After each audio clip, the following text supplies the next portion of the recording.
What if the man she feared most was the only one who could save her? And what if the man she trusted least was the first person her heart ever felt safe with?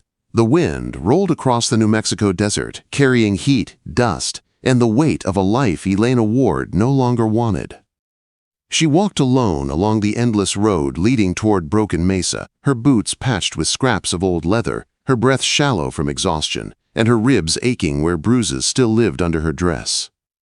The sun didn't care. It hung high and merciless, watching her struggle like it had seen 1,000 women flee the same kind of pain. Elena pressed a trembling hand to her side, feeling the tender marks left by the belt her husband loved more than he ever loved her. The same belt she'd used to tie her broken boots together when she slipped out of the cabin 3 days ago. That irony made her want to laugh or cry. She wasn't sure which. She carried only the clothes on her back, a small bundle of essentials, and the silver locket resting against her heart. Inside it was the little face that had lived only 6 weeks, a daughter she'd held through the longest night of her life. A baby Samuel blamed her for losing. A baby whose grave was the last thing Elena saw before she ran. Her lips were dry, her water nearly gone, but she pushed forward, because stopping meant going back. And going back meant death of the slowest, cruelest kind. She paused under a lone mesquite tree, its shade thin, but better than nothing. She took one small swallow of warm water and closed her eyes. That was all she had left. And according to May Fletcher, the woman who whispered secrets behind the general store counter, Broken Mesa Ranch was still miles away. May had told her about him. Colt Maddox, a man living alone since his wife died 5 years ago. A man rumored to be cold, hard, and dangerous. A man who paid well but didn't ask questions. Don't ask questions. That was all she needed. No one in her past had ever given her that kind of mercy. The land shifted as she walked, flat desert giving way to low hills dotted with sage. Dust devils danced far off in the distance like spirits celebrating her escape. The sun dipped lower, painting everything red and gold as she reached the last rise. And then she saw it. Broken Mesa Ranch. It wasn't grand, it wasn't pretty, but it was a place with a roof and fences and smoke rising from a chimney, a promise of life, or at least survival. The sign over the gate read, Broken Mesa Ranch, with a newer sign beneath it carved rough. Trespassers will be dealt with. Her heart thumped hard. This is it, she whispered. This was the line between the life she fled and the one she hadn't yet imagined. She lifted the gate latch, flinching when the rusted hinges screamed. With every step toward the main house, an adobe structure with a pitched roof, her breath grew tighter. What if he turned her away? What if he was as dangerous as the rumors? What if she had run for nothing? But fear didn't stop her. Pain didn't stop her. Nothing would. She knocked 3 times on the heavy oak door. It opened so fast she gasped. Colt Maddox filled the doorway like a storm cloud, tall, broad, carved from years of work and loneliness. His shirt sleeves were rolled, showing forearms marked with old scars. His hair, dark with threads of gray, brushed his collar, and his eyes, cold blue like winter sky before a storm, studied her as if he could see straight through her skin. "You lost?" His voice was deep and rough, scraping like gravel. "No, sir," she managed. "I heard you might be looking for help." "Did you now?" He leaned against the frame, blocking the inside of the house. "And who'd be spreading that?" "Does it matter?" she asked softly. "It does if they're sending trouble to my door." His gaze sharpened. "You running from the law?" "No." "Then from a man." "Not a question." She swallowed hard. "I can work. I don't need much. Just a roof and wages. This ain't charity." "I'm not asking for charity." For a moment he simply stared, his jaw tightening.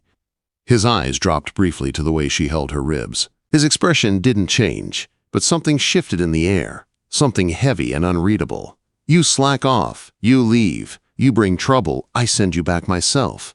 Clear?" "As clear as can be." $20 a month, room in the bunkhouse, take it or keep walking." It wasn't much. but it was everything she needed. "I'll take it." He stepped back without another word. She entered cautiously, the inside dim and dusty, smelling of neglect and quiet grief. Heavy furniture stood like silent witnesses in a room that had once been lived in and loved, but had not seen joy in years. "You start tomorrow," his voice called from deeper inside. "Jed'll show you where to sleep. He'll be in the barn." Elena found the back door and followed the path to the barn while twilight settled over the ranch. The warm glow of the house behind her softened something in her chest. Maybe this place, rough as it seemed, could hold more than just shelter.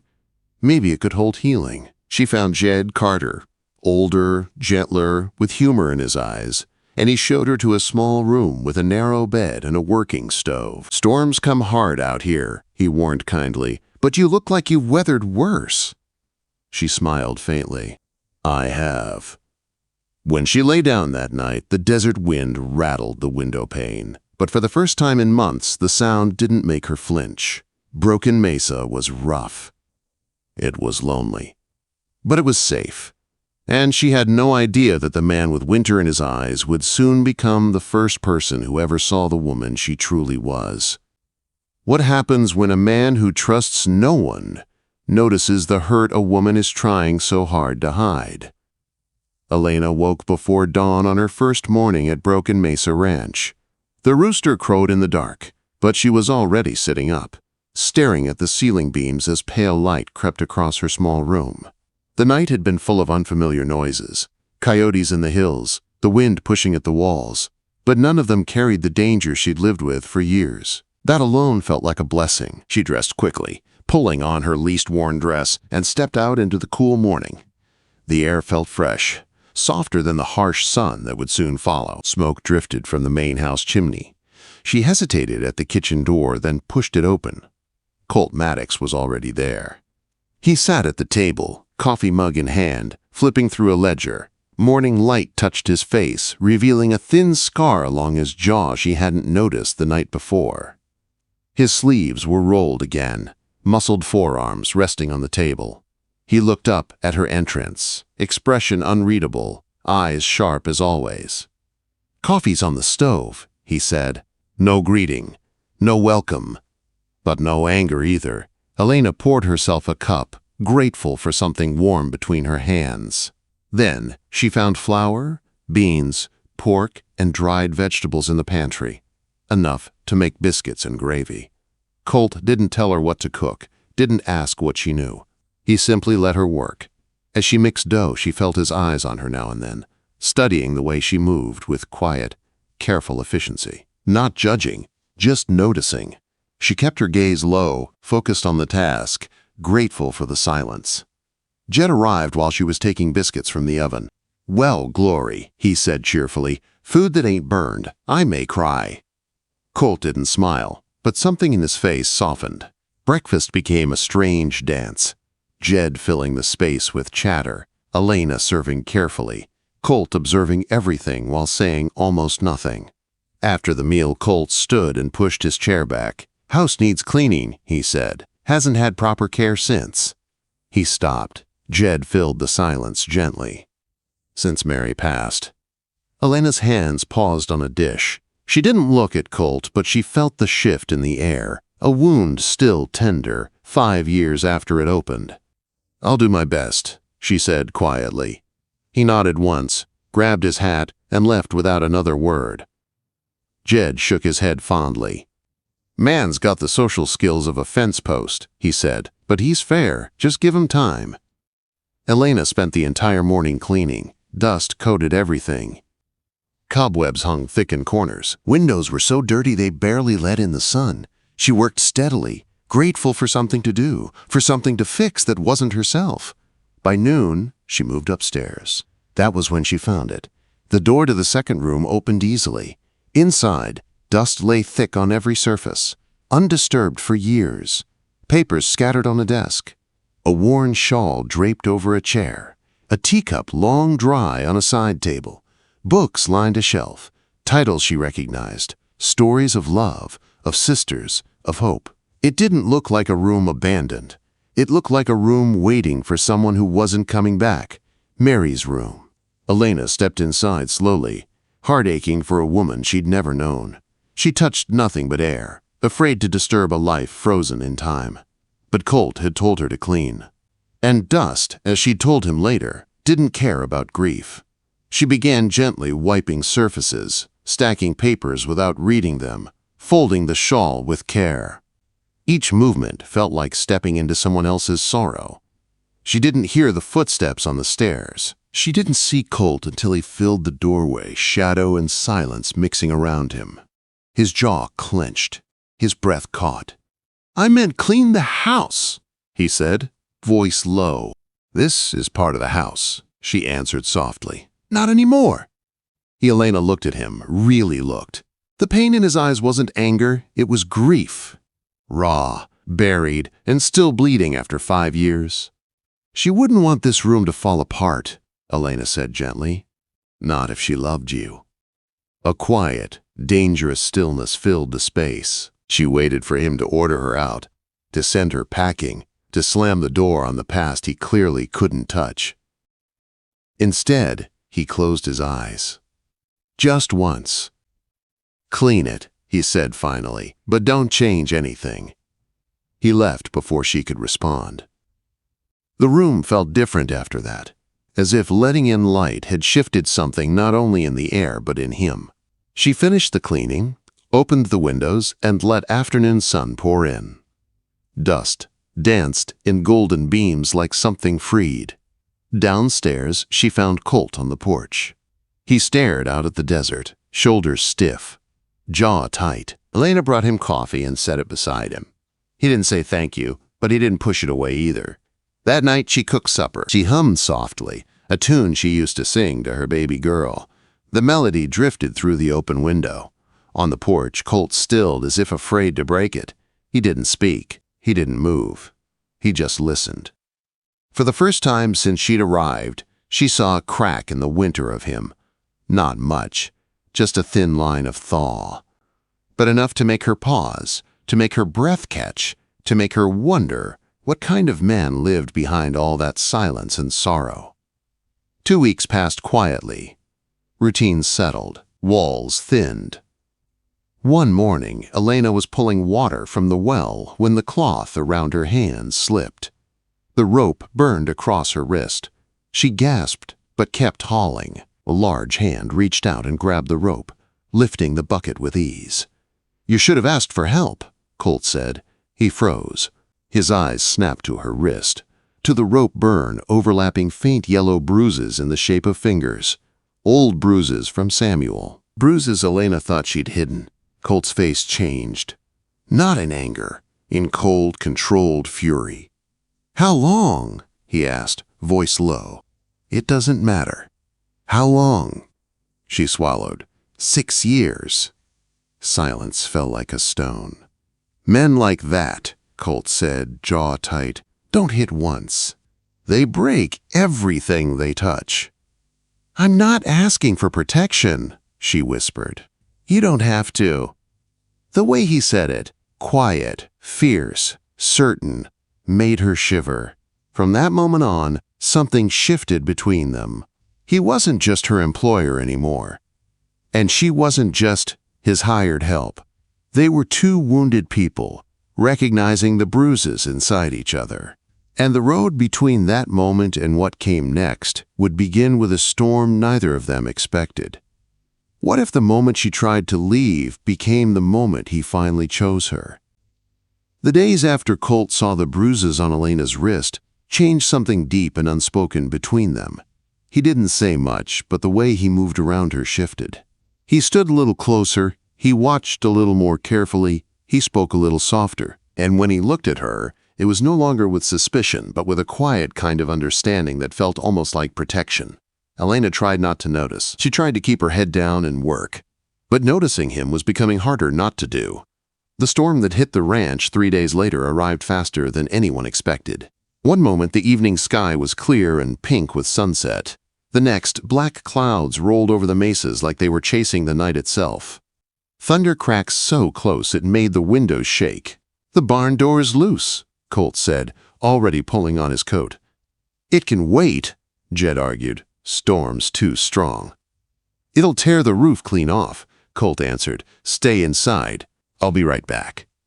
Elena watched from the doorway as he splashed through the rising wind, lantern swinging. Rain began falling hard enough to blur him into a shadow, and then he disappeared into the darkness. She waited. 1 minute. 5. 10. Lightning ripped across the sky, illuminating part of the barn. Something crashed loudly. Wood breaking.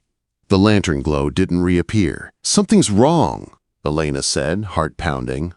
"Elena, you stay put," Jed warned, but she was already grabbing her shawl. The wind slammed into her the second she stepped outside. Rain stabbed like needles, soaking her dress instantly.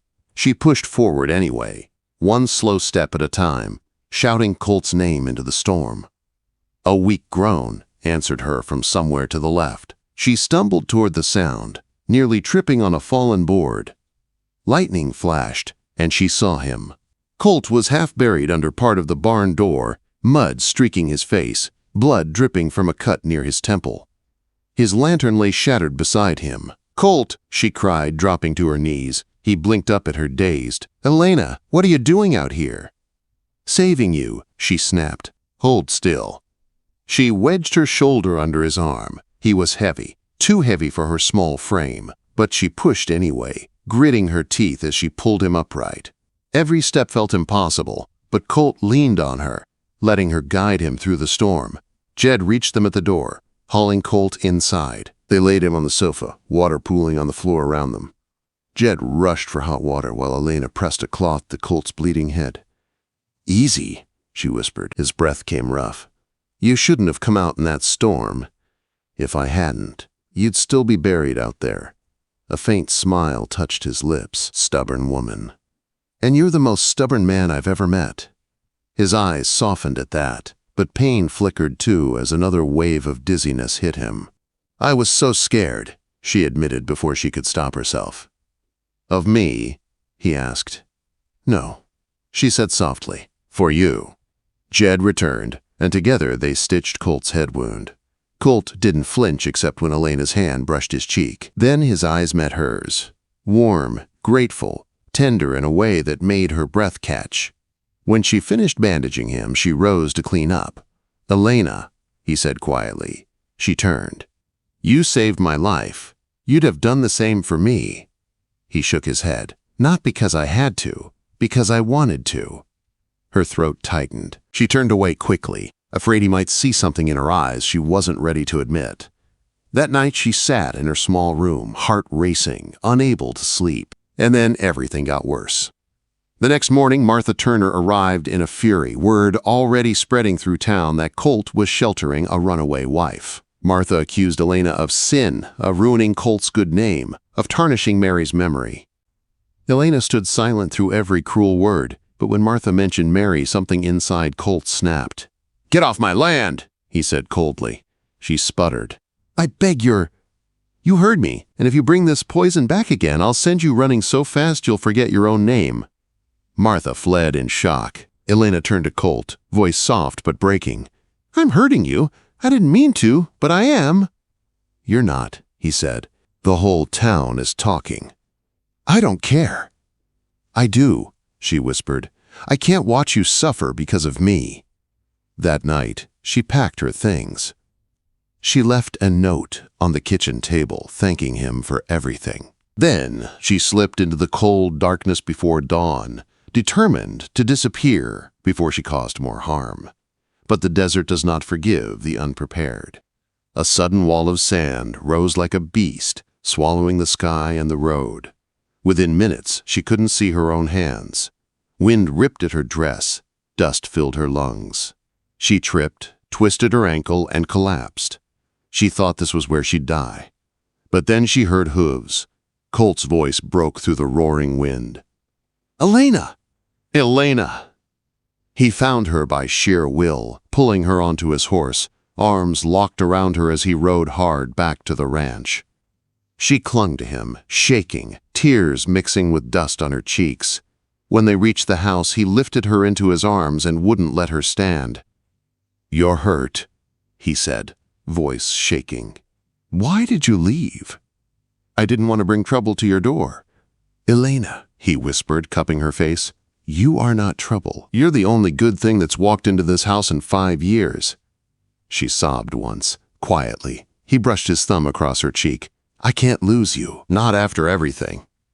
Her voice shook. "I've never been this close to a man." Colt leaned in, his forehead touching hers. "You already are," he whispered. "Closer than anyone's been in a long, long time." The storm outside died down, but the storm inside both of them settled into something deeper, something safe, something real. Elena stayed. Days turned to weeks, weeks into months. The ranch healed. Colt healed. Elena healed. And one quiet morning in the garden she'd grown from bare earth, Colt asked her to marry him. This time, she didn't run. She walked straight into the future she never thought she'd have.